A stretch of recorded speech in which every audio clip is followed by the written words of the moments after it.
Haus lah. Nak minum air lah.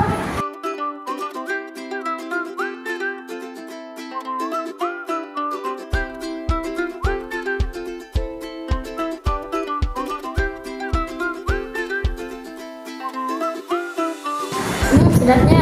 Dah habis lah. Ini pun dah habis. Nak buang lah.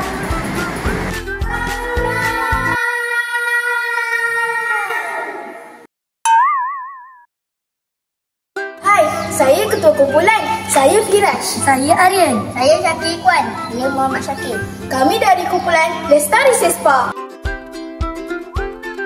Tahukah anda, botol kaca boleh dikita semula? Mari saya bawa kawan-kawan ke sekolah kami. Jom! Sedia? 1, 2, 3. Dadah! Dah sampai! Kami telah mencipta BAT. Bekas, Auto. timbang. Bad! Inilah ciptaan kami, BAT. BAT ini akan terbuka secara automatik apabila berat mencapai 10 kg. Ia akan memudahkan pihak sekolah dalam mengira jumlah yang tepat untuk diserahkan kepada vendor SWM. Botol kaca yang dikumpulkan akan dimasukkan dalam bekas.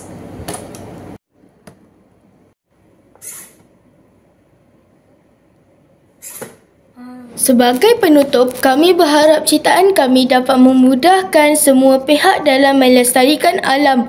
Kami amat berharap ciptaan kami akan terpilih. Bye!